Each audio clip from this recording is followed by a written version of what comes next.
ආයුබෝවන් ප්‍රාර්ථනා කරනවා වාසනාවන්ත සුබ දවසක් වෙන්න කියලා ඔයාලා හැමෝටම. අද ඔයගොල්ලන්ට අරගෙන ආවේ සල්මන් රෙසිපි එකක් තමයි. සල්මන් ඉතා ඉක්මනින්ම පහසුවෙන් හදාගන්න පුළුවන් ලේසිම ක්‍රමයක්. ඉතින් උයන්න ඕනේ නැහැ. ග්‍රිල් කරලා ඔයාලට පෑන් එකක ග්‍රිල් කරලා ගන්න පුළුවන්. මෙන්න මේ විදියට. මෙහෙම තමයි ඉතින් මේ ඩීප් ෆ්‍රීසර් එකේ තියෙනව තමයි.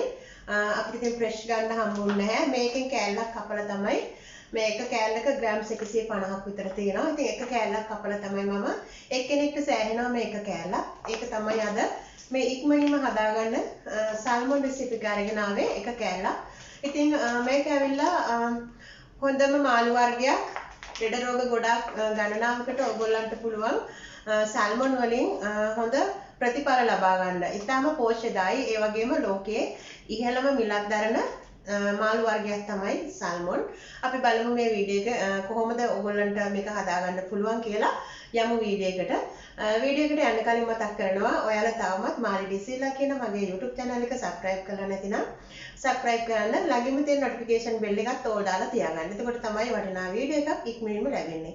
එහෙනම් අපි බලමු මේ ඉක්මනින්ම සල්මොන් ටික හදාගන්න. මේ සඳහා පුංචිම දේවල් කීපයක් විතරයි අවශ්‍ය වෙන්නේ. සෝස් එක සාද ගන්න විතරයි.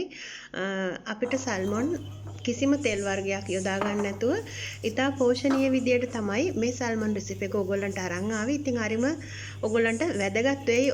ගොඩක් ලෙඩ රෝග වලින් පීඩා විඳින අයට උනත් මේ රෙසිපි එක ගොඩක් හොඳයි.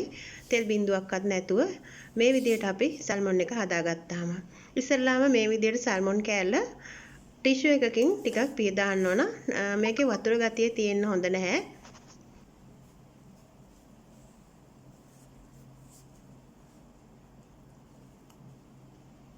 ටිෂු එකකින් මේ විදියට පිය දාගෙන ඊට පස්සේ පුංචි කෑලි වලට මේක කපා ගන්නවා. මෙතන ග්‍රෑම් 150ක මාළු කෑල්ලක් තියෙන්නේ. ඉතින් මේක කෑලි 6-7කට විතර කුඩාවට අපි කපා ගන්න ඕන. එතකොට අපි ඉක්මනින්ම ග්‍රිල් කරගන්නත් පුළුවන්. එතකොට හොඳින් තැම්බෙනවා. ෆිෂ් කෑල්ල හොඳින් තැම්බෙනවා. ඒක නිසා අපි මේ විදියට කුඩාවට කපා ගන්නවා. මේ විදියට ෆිෂ් හදාගත්තාම තෙල් පොඩ්ඩක්වත් නැතුව ඔයගොල්ලන්ට දියවැඩියාවෙන් ඒ වගේම හෘද රෝග වලින් ඒ වගේම ඔයාලට කොලෙස්ටරෝල් තියෙනවා නම් ඒ කාට වුණත් කන්න පුළුවන් මේ ෆිෂ් රෙසිපි එක. ඉතින් මේ මාළු වල සාමාන්‍ය මාළු වල තෙල් තියෙනවා. ඒ මාළු තෙල් වල තියෙන ප්‍රමාණය හොඳටම ඇති. අපි අනවශ්‍ය තෙල් මේකට එකතු කරන්න අවශ්‍ය නැහැ.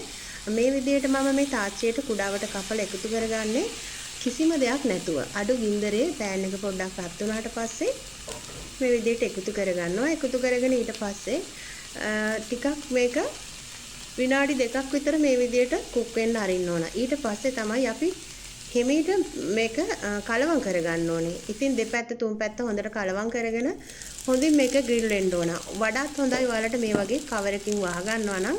එතකොට ඒකේ තියෙන හුමාලයෙන් මේක හොඳට තැම්බිලා අපිට අවශ්‍ය ප්‍රමාණයට කුක් වෙලා තියෙනවා. විනාඩි 6ක් විතර මේ විදිහට කුක් කරගත්තාම ඇති. අඩු ගින්දරේ තමයි මේ විදිහට මම මේක උයාගන්නේ. ග්‍රිල් කරගන්නේ. ඉතින් ඔයාලට සාමාන්‍ය මේක එයාර් ෆ්‍රයර් එකක උනත් මේ විදිහට ග්‍රිල් කරගන්න පුළුවන්. එහෙම නැතිනම් බේක් කරගන්න පුළුවන් oven එකක. ඉතින් ඒ කිසි දෙයක් අවශ්‍ය නැහැ. මේ විදිහට පෑන් එකක් ලිපේ තියලා ඔයගොල්ලන්ට පුළුවන් ඊටාම පහසුවෙන් ග්‍රිල් කරගන්න. ඉතා ඉහළ මිලකින් යුතු මාළු වර්ගයක් තමයි මේක. ඉතින් දුප්පත් අයට නම් කන්න අමාරුයි මේ දවස්වල ලංකාවේ නම්. මම හිතන්නේ මේ ෆිෂ් එක ලංකාවේ තියෙනවා. මේකට සල්මොන් කියලා තමයි කියන්නේ. ලංකාවේ මොකක් කියනවද කියන්න මම දන්නේ නැහැ. මේක ටිකක් තැඹිලි පාටට හුරු මාළු වර්ගයක්. ඉතින් ඔයාලටත් පුළුවන් නම් මේ මාළු ආහාරයට ගන්න එකතු කරගන්න ඊටාම පෝෂණීයයි.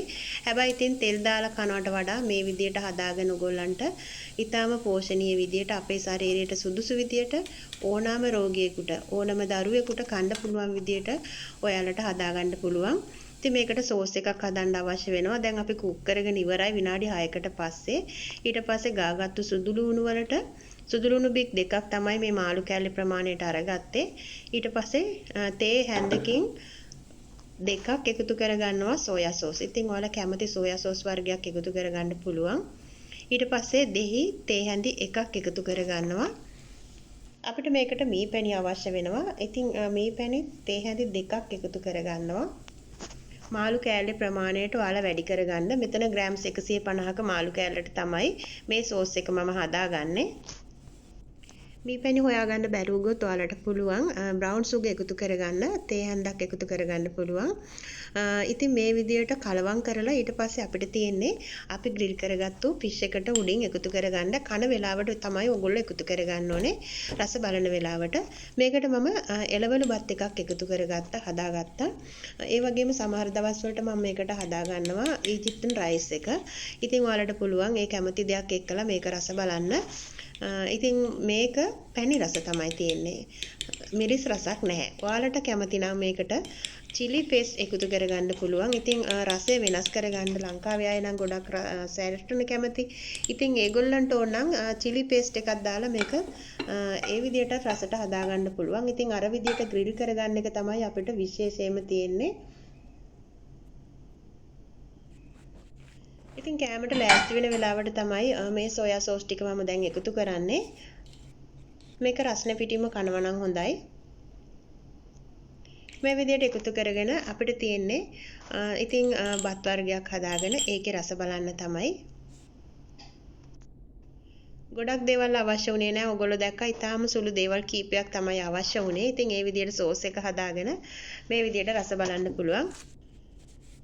ඉතින් ඔයගොල්ලෝ දැක්කා විනාඩි 6ක් වගේ පුංචි කාලෙකින් තමයි මේක හදාගත්තේ. ඉතින් ඔයගොල්ලන්ට කපලා ඔක්කොම කරලා තියාගත්තම කුක් කරන්න යන්නේ විනාඩි 6ක් විතර පුංචි කාලයක්.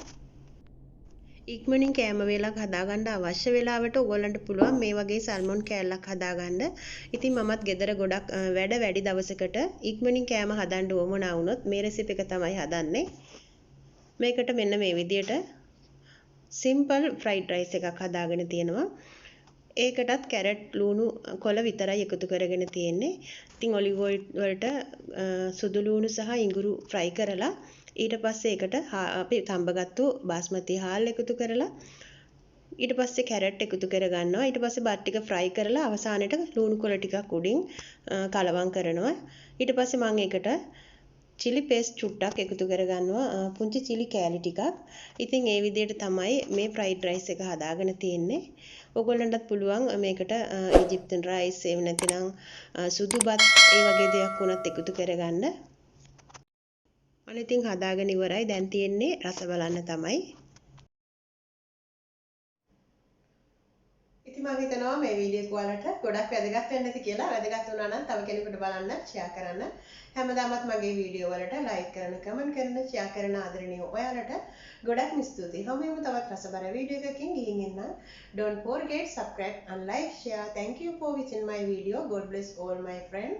See you next video. Bye bye.